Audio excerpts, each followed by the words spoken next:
सुन लो जितने लोग आस्था पर कथा सुन रहे हैं, जितने फेसबुक के ऊपर सुन रहे हैं, और जितने लोग हरिहर मिलन का दिन, वैकुंठ चतुर्दशी का दिन, अगर कथा तक पहुंच जाओ तो अच्छी बात, टीवी के सामने भी बैठ गए तो अच्छी बात, मोबाइल के सम्मुख में भी सुन ली तो बहुत अच्छी बात, पर जो भीकन गांव तक भी नहीं पहुंचा तो कम से कम कोई गांव का व्यक्ति अगर कथा सुनकर निकल कर जाए तो उसका केवल दीदार कर लेना, दर्शन कर लेना, उतने में वैकुंठ का मार्ग खुल जाए। बहुत धनेश्वर ने पूछा, मैंने कौन सा पुण्य करा था जो मुझे वैकुंठ का द्वार खुला मिला? चित्रगुप्त महाराज ने कहा, धनेश्वर ब्राह्मण, तुमने पाप तो इतना करा था कि तुमको नरक भोगना था। केवल वैकुंठ चतुर्दशी के दिन स्नान कर कर आ रहे व्यक्ति का, शिवजी पे जल चढ़ाते हुए आ रहे व्यक्ति का मुख का दर्शन कर लिया था। इसलिए वैकुंठ चतुर्दशी हरिहर मिलन का दिन है। वैकुंठ चतुर्दशी के दिन भगवान विष्णु और भगवान शंकर, इन दोनों का गुणगान गाना चाहिए, दोनों का भजन करना चाहिए, दोनों का मंत्र जाप करना चाहिए, दोनों का।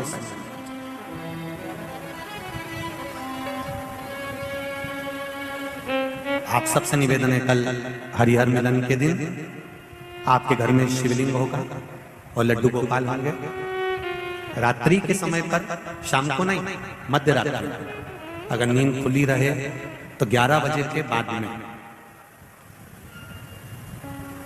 रात्रि को 11 के बाद अगर नींद खुली रहे, नींद नहीं खुली रहे तो फिर तुम रात को 8-9 बजे चढ़ा के भी सो जाओ तो कोई बात नहीं हो, भगवान तो बोलेगा। शंकर भगवान पर पहले बेलपत्री चढ़ाना, लड्डू गोपाल के सामने तुलसी का दल चढ़ाना, अपने मन की कामना कर कर हरिहर मिलन कराना। थोड़ी देर तक या तो सवेरे के समय ही चढ़ा दो, दिन भर चढ़े रहने दो, रात्रि के समय पर जब फ्री हो जाओ तब घी का दिया लगाकर बेलपत्री उठाना, वो उठाकर भगवान शालिग्राम जी पर या लड्डू गोपाल पर या मेरे कृष्ण पर या नारायण पर या भगवान विष्णु पर, जो भी तुम्हारे यहाँ मूर्ति हो लड्डू गोपाल की आदि की, उन पे चढ़ा देना और भगवान की तुलसी उठाकर अपनी कामना कर कर मेरे देवाधिदेव महादेव के शिवलिंग पर चढ़ा देना। रात्रि को ही हो सके तो ब्रह्म मुहूर्त तक, अगर नींद खुली रहे तो उठा लेना, नींद खुले तो रात को ही, रात्रि के समय ही उस बेलपत्री और तुलसी को संभाल के रख लेना। वही बेलपत्री तुलसी विद्या के लिए, और जो बच्चा माइंड से तकलीफ में रहता है, जो बच्चा पलंग पर गंदगी करता हो या जिसका विवेक बुद्धि स्थिर नहीं रहती हो, उसके लिए ये बेलपत्री और तुलसा हमेशा कार्य आती है। कल वही वैकुंठ चतुर्दशी, उसका दर्शन आप भाव से, आनंद से अपने अपने घरों में करें, भक्ति के साथ, आनंद के साथ। सुदर्शन चक्र भगवान विष्णु को दे दिया था और भगवान विष्णु ने अपना नेत्र भगवान शंकर को दे दिया था। तब भगवान विष्णु ने कहा था देवऋषि नारद से, नारद, पूरे वर्ष में केवल एक दिन ऐसा रहेगा वैकुंठ चतुर्दशी का, जिस दिन मेरा दरवाजा 24 घंटे खुला रहेगा, जो पापी से पापी जीव है वो भी प्रवेश करेगा। ये प्रयास करो, कल शिव जी के मंदिर में जाकर एक लोटा जल अवश्य चढ़ाना, भगवान नारायण का स्मरण करें, राम नाम, कृष्ण नाम, शिव नाम, भगवान की भक्ति का भजन कीर्तन करें। कार्तिक के महीने में जो दीपदान होता है, माताएं सवेरे घाट पर स्नान करने जाती हैं तो वहां दिया लगाती हैं, शाम को तुलसी का क्यारा, दरवाजा, सब दूर दीपदान होता है। केवल कार्तिक के महीने में, पूरे महीने जो दीपदान होता है वो शाम के समय पर, सुबह के समय पर, आप जब सुंदर कार्तिक स्नान कर रही हो तब, या शाम के समय पर दीपदान करती हो, पर पूरे कार्तिक के महीने में केवल एक दिन ऐसा होता है जिस समय शाम को दीपदान नहीं होता, बल्कि मध्य रात्रि में दीप का दान होता है। कौन सा दिन है वो? पूरे कार्तिक के महीने में केवल एक दिन ऐसा होता है जिस दिन मध्य रात्रि में दीपदान होता है, ना सुबह ना शाम। हाँ, सुबह शाम आप तुलसी जी को लगा रहे हो अपनी जगह पर, पर तुम अगर कार्तिक के महत्व का स्मरण कर रहे हो, कार्तिक का स्नान कर रही हो, कार्तिक नहा रहे हो, या कार्तिक का व्रत कर रहे हो, या पचमीगन का व्रत कर रहे हो, या भीष्म पंचक का व्रत कर रहे हो, या कार्तिक स्मरण का व्रत कर रहे हो, कार्तिक का अनुष्ठान कर रहे हो तो उसमें एक दिन ऐसा होता है जिस समय सुबह शाम दीपदान का फल नहीं है, रात्रि के मध्य में दीपदान का फल है, और वो है वैकुंठ चतुर्दशी का दिन। पूरे कार्तिक के महीने में केवल एक ही दिन रहता है जिस दिन शाम के दीपदान का फल नहीं है, मध्य रात्रि के दीपदान का फल। दीपावली पर जो दिए लगाए वो 11 दिए, 21 दिए, 5 दिए, 7 दिए, ऐसे लगाए जाते हैं। एकादशी के दिन जो दीपदान करा उसमें 11 दिए, 7 दिए, 21 दिए, ऐसा दीपदान होता है।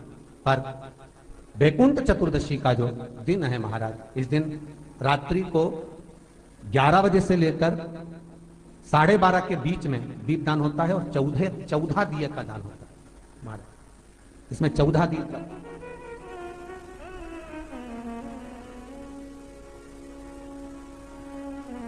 14 दीपों का दान है। निवेदन है आप सबसे कि प्रयास करना कि घर के बाहर आप एक दीप, जहां पर आपका जलाशय है, पानी का स्थान है, वहां रख दें, और एक दीप तुलसी के क्यारे के पास रखें, बाकी के दीप आप घर के बाहर लगा। 14 दीप। नारायण भगवान शंकर से मिलने के लिए काशी गए थे। काशी कैसे आए? तो भगवान विष्णु बोले काशी आने का कारण केवल इतना है कि वैकुंठ में मन नहीं लग रहा, तो सोचा मेरे भोलेनाथ जी से मिल आऊं। देवऋषि नारद बोले मिलने भी ऐसे से आए तो कभी गिने चुने दिन तो आंख खोले। शंकर भगवान नेत्र खोलते ही नहीं है, वो तो नेत्र बंद करके बैठे थे। आप मिलने भी आए तो उनसे मिलने आए जो कभी नेत्र ही नहीं खोलते। मां जगतजननी जगदंबा कह कहकर परेशान हो जाती, तभी भी तो नेत्र ना खोलते, और आप उनसे मिलने के लिए आए, वो भी काशी में। वो भगवान विष्णु बोले देखो, पहुंच गए भगवान विष्णु मणिकर्णिका घाट।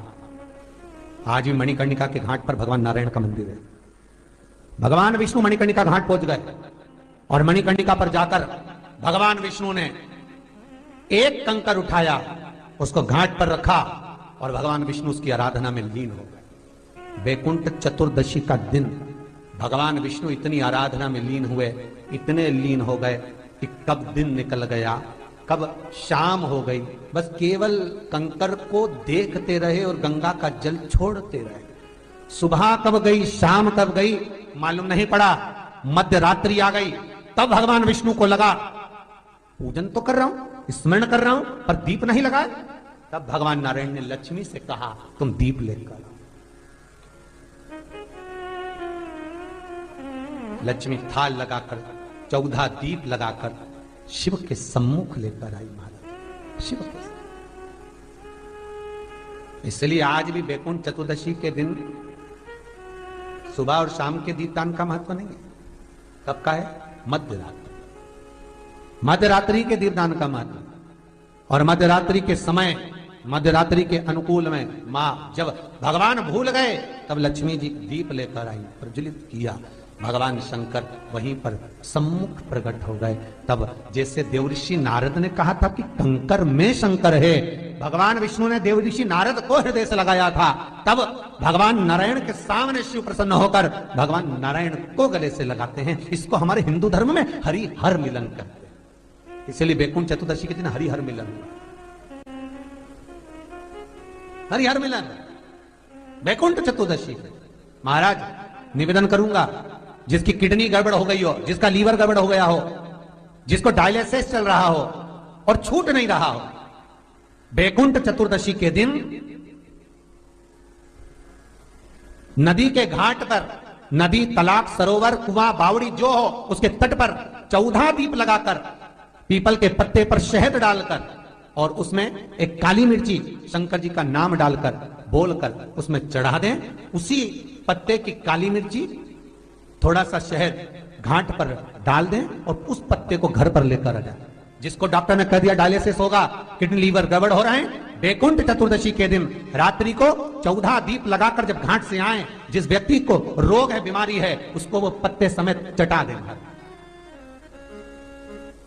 और फिर जाकर आप 8 दिन 10 दिन बाद जांच करवाओ, आपको उसका फल प्राप्त हो जाए। और विश्वास रखकर, क्योंकि हरि और हर मिलन कोई साधारण नहीं है। वैकुंठ चतुर्दशी कार्तिक के महीने की जो वैकुंठ चतुर्दशी है उसका जो फल है,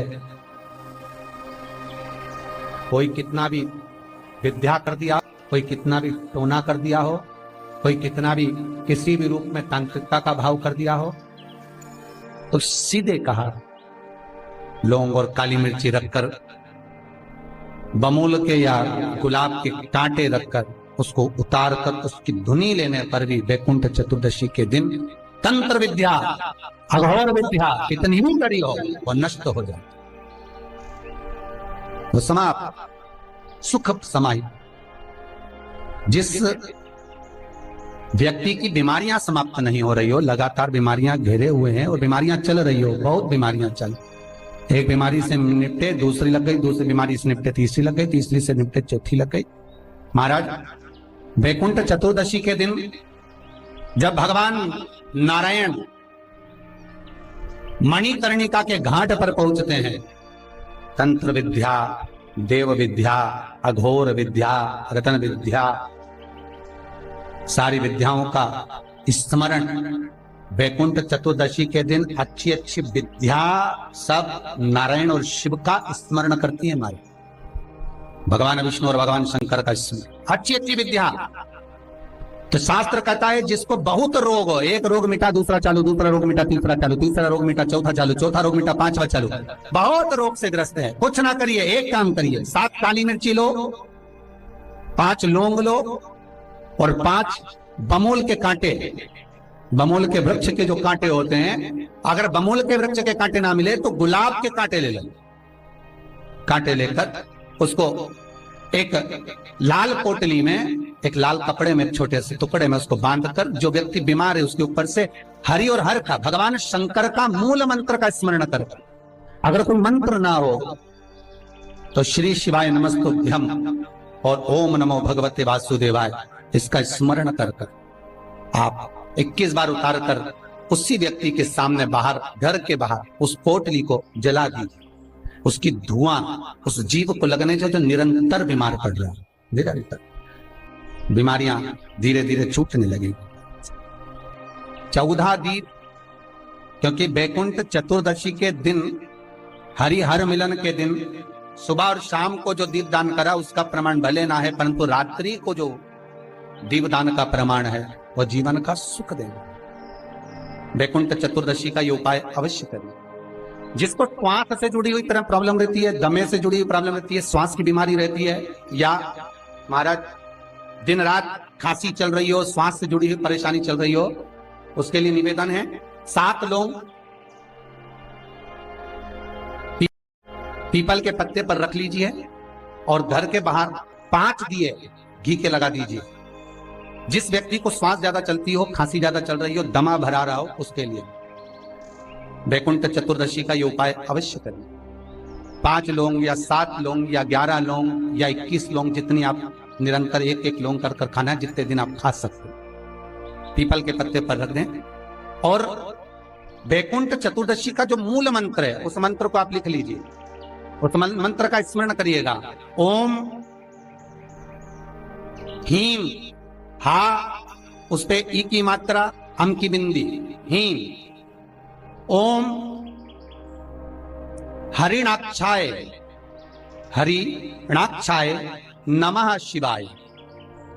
एक बार सब हमारे साथ में बोलें, ओम हीम ओम हरिणाक्षाय नमः शिवाय।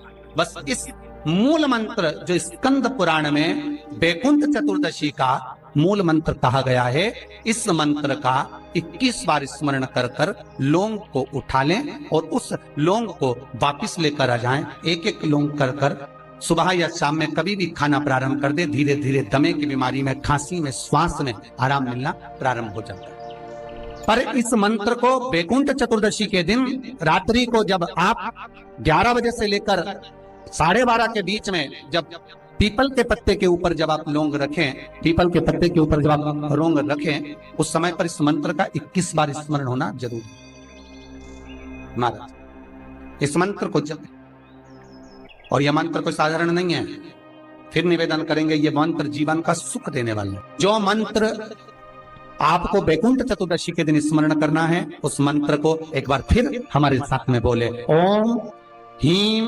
ओम हरिणाक्षाय नमः शिवाय। ओम ह्रीं ओम हरिणाक्षाय नमः शिवाय। इस मंत्र का स्मरण जीवन का सुख देगा। जिनको ज्यादा रोग हो, बीमारी हो, तकलीफ हो, कोई व्यक्ति वेंटिलेटर पर पड़ा हुआ है, ऑक्सीजन लग रही है, उसके लिए भी 1 लोटा पानी, उसमें दूध मिलाकर 5 बेलपत्र रखकर आप वैकुंठ चतुर्दशी के दिन उसके नाम का पानी आप हरि और हर को समर्पित कर सकते हैं। अगर मंदिर बंद मिले तो पीपल के पेड़ के नीचे आप चढ़ा सकते हैं। उससे 3 या 4 दिन में आराम लगना प्रारंभ हो जाएगा। पर मंत्र का स्मरण यही करें, ओम ह्रीं ओम हरिणाक्षाय नमः शिवाय। इस मंत्र को जपें जो स्कंद पुराण का मूल मंत्र कहा गया, उसका स्मरण करेंगे रोग बीमारी आदि को मिटाने के लिए। मैं उनके लिए भी कहूंगा जिनकी नौकरी नहीं लग रही, सर्विस नहीं लग रही, बहुत तकलीफ में, बहुत कष्ट है और खूब हाथ पैर पटक रही है, कहीं नौकरी लगी नहीं रही है, लॉकडाउन हुआ जब से घर में ही बैठे हो, महाराज उनके लिए भी है।